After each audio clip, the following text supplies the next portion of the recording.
What's going on, everybody, and welcome back to From the Bench. I'm your host, Will Meadows, and today is our Friday edition of the show, where we're here to talk about what's coming tomorrow at noon. Obviously, everybody knows it's basically a playoff game. If you win, you're in. It's Tennessee versus Vanderbilt at Vanderbilt, and that's what we're here to talk about. We're going to talk a little bit about basketball, but today is mainly going to be focused on football because that's what's at hand tomorrow afternoon, and that's what's biggest at stake. But before I get into anything, make sure you guys subscribe to the channel, like this video, and comment how you feel about this game coming up tomorrow and what your predictions are. And also make sure you guys are following all of our socials. The handles are listed below. Let's jump right into it. Tomorrow at noon, like I just said, it's basically a playoff game. The Vols take on the Vanderbilt Commodores at noon. The Vols are 11-point favorites. And this is playoff mode right now. There's no if, and, or buts about it. Vanderbilt is 6-5 right now. The Vols are 9-2, looking to be 10-2. And if you win, you're in. I think we could be seeded anywhere from 7 to 10. And I think the keys to victory for this game are pretty simple. One, you got to give it to your workhorse, Dylan Sampson. You got to establish the run game early. Vanderbilt's run defense isn't the best. Vanderbilt, I think it's awesome what they've done. They beat Alabama. They had a little bit of a Cinderella season, but I think people give them a little more credit than they're due.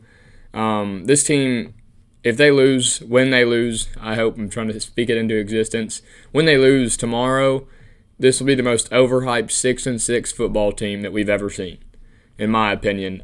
Just as much media and hype, not necessarily media, but more hype on social media and people trying to boost Vanderbilt, rank Vanderbilt, this, that, and the other. Obviously, that's kind of faded in the past weeks, but I always thought Vanderbilt was a little overrated. They just had a little college football magic against Alabama.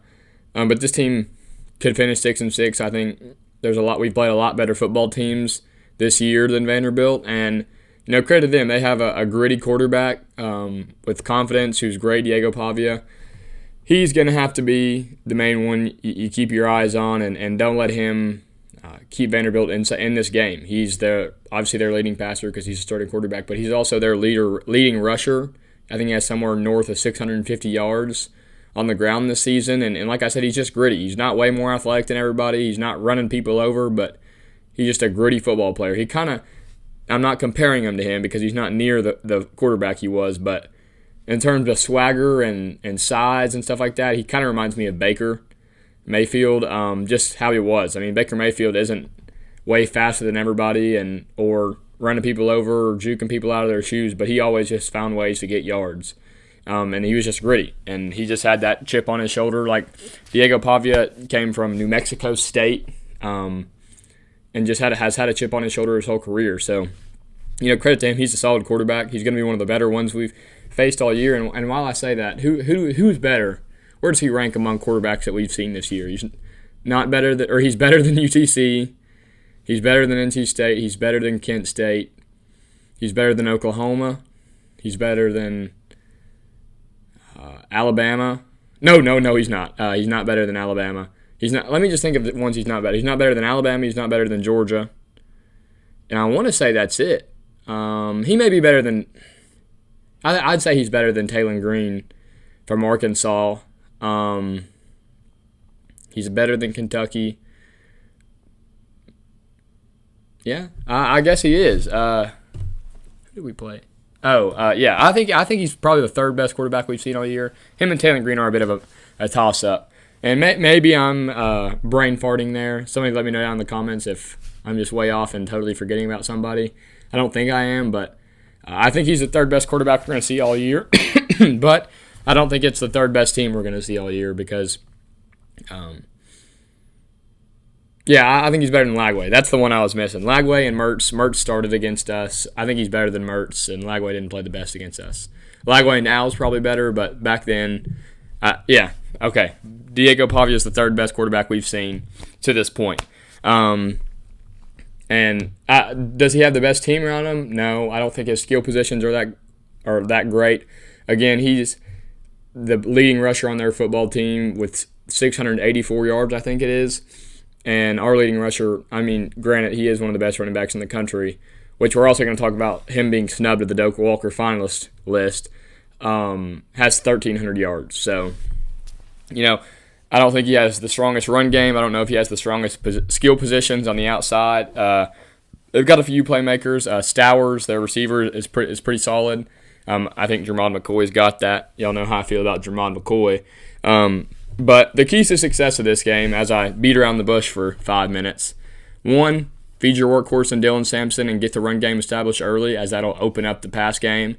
2, rush lane integrity, and if you don't know what that means, it's if you have 4 down linemen right here. If this is the here, let me use this right here as an example. I think you guys can see this. Sorry if that made some noise. If this is the football field and here are your 4 down linemen, you don't want to go way outside or come inside and bull rush inside, because a runner like Diego Pavia, who's gritty, will find his lanes outside. Rush lane integrity means staying in your 4 lanes and not letting Diego Pavia break down your pocket and get loose and extend plays. So rush lane integrity and getting after the quarterback. James Pierce is coming off of a big game against UTEP. But we all know how electric he is and how good the rest of this defensive line is. The third one kind of ties in with what I just said is stop, regulate Diego Pavia's legs and don't let him extend plays. I mean, he's going to make plays. Again, he's a good football player, but don't let him take over the game, kind of in the sense like Matt Corral when we were playing Ole Miss here at Neyland, when we all threw stuff on the field a couple years back. Hendon's first year. Matt Corral just seemed to always have an answer. It'd be 3rd and 7 and it'd be good coverage downfield, and Matt Corral would sneak out the back and rush for 7.5. Don't let that happen. Don't let him break down and get off the field on 3rd down is the 4th one, which goes along with it. Really is, it's just don't let him extend plays. The O-line's got to protect well this game. Vanderbilt's defensive line's solid. That's what kept Vanderbilt in the game against Texas. I don't know if you guys watched that game. It was short. I think it was 2 or 3 weeks after they beat Alabama. Texas's weakness is their O-line, in my opinion. Not my opinion, that's just a fact. If you've watched Texas play this year, and their D-line got after Quinn Ewers and company against Vanderbilt. So the O-line's got to hold up. It's definitely not the best we've seen. I think Alabama and Vanderbilt are better, and maybe Florida, because Florida's defense is starting to play really good right now. But it's a good SEC defensive line. I think Tennessee fans in general, and I do it myself, I just did it. We get so caught up trying to compare things to Georgia and Alabama, just because they're the top dogs, and just because they're not as good as Georgia and Alabama doesn't mean, and because we're 10-2 doesn't mean they're not good. We can't take things for granted as we did against Arkansas. But this is a football game you should win. Again, 11-point favorites on the road. In technicality, is it a road game? Probably not. There's definitely more Tennessee fans in Nashville than there are Vanderbilt fans. Texas had more fans than Vanderbilt did when they played, and so did Alabama. So I would venture to say and go out on a limb that Tennessee would definitely have more fans than Vanderbilt at this game, and hopefully there's a lot of orange at this game. A noon kickoff is probably the best case scenario for us. I think it's the best case scenario for me, because I did not want this thing to be a night game. It's not like it would be some crazy hostile environment, because it wouldn't be at all. But in my sake, I'd be worried sick all day, just because of what could happen if we lose. So I'm ready for it at noon.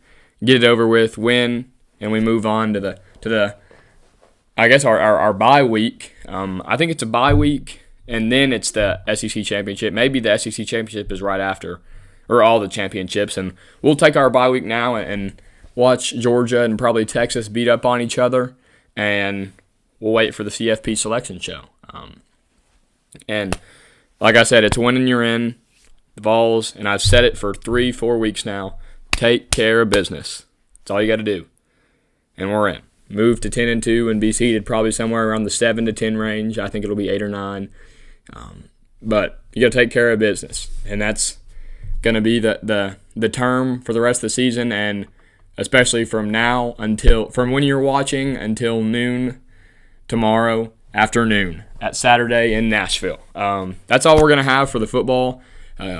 section of this show, like I said, we're going to talk a little bit about basketball, but obviously football is the biggest part for today's episode because we play tomorrow. Biggest game, I don't care what you say. I know Georgia and Alabama are better teams, but this is the biggest game to date of the year because, again, it's playoff mode now. You win, you're in it. You lose, you're out. There's no chance you get in if you lose. So a must-win for the Vols this Saturday in Nashville. Again, comment what your guys' score predictions are. My score prediction is going to be I'm going to say 31. I feel like I say 31 and 34 all the time. But I'm going to say 34 to 21. That's my score prediction, my final one. I think they may score north of 20. Maybe not. I just hope we win. I don't care if the score is 2-0 or 3-2. I just want to win, and we move on, and we go to the college football playoffs. But, again, you guys comment your predictions below, and I'm interested to see what you guys think. I know I said, I've heard a lot of people talk up this Vanderbilt team. I don't see it, me personally. They're a solid football team with a solid quarterback, but you keep him in check, and I think you got a chance, and you can't let him make plays. But moving on to the basketball side of things, Tennessee got a huge win.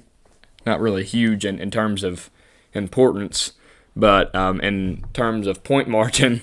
They killed UT Martin, as they should. 2 nights ago, Felix Okapara had his first Tennessee basketball double-double with 10 points and 11 rebounds. He also had 4 blocks, and it seemed like he was dunking everything. He had 5 buckets, and 4 of them were dunks. Chaz Lanier had 18 and hit 4 threes, and he's just going to keep punting his shot. He's going to keep playing good. Zakai played all right. Everybody just played all right. It's kind of hard to judge a game like that when, again, it's against UT Martin. But the Vols are going to take on Syracuse at Thompson Bowling in the SEC-ACC showdown this coming December 3rd on Tuesday. This coming Tuesday on December 3rd. We're not going to talk really anything about that right now. I just wanted to kind of put that out there for people that may not know because, again, I know it's football right now, and that's the most important thing. And just so you guys know, Tennessee plays a big, important basketball game on Tuesday. But we'll talk way more about that on our Tuesday episode because our Tuesday episode is going to be loaded. We'll have our reaction to the Vanderbilt game, Tennessee versus Vanderbilt game. We'll also have where I think we could be ranked. Oh my goodness, what went around in college football on Saturday, and then we'll also have a preview to Tennessee-Syracuse because it'll be that night. So it should be a loaded episode on Tuesday, and like I said, it's take care of business and go Vols this tomorrow afternoon, actually. So, like I said, comment what your guys' score predictions are, or comment if you're strictly watching for basketball, what you think of the basketball team so far. I think they're the 3rd best team in the country, in my opinion. Unfortunately, Auburn is the best team in the country, I think, and I don't think it's really close. They just went unreal in Maui and killed everybody that they played, besides Iowa State, who's a top 10 team in the country, and they still beat them. Just happened to be in overtime, but I think they're first, and then Kansas is second, and it's probably us. And I think we can move to 3 to 4 in the AP poll this next week. But like I said, it's football right now. Go Vols, and also let me know if you guys are going to the game tomorrow. I'm not going. I have my own basketball game where I was going to try and go. But if you're there, cheer loud for me and for the rest of From the Bench. And thank you guys for watching. I hope you guys all had a great Thanksgiving yesterday. And if you're traveling home today, get home safe. But thank you guys for watching, and go Vols.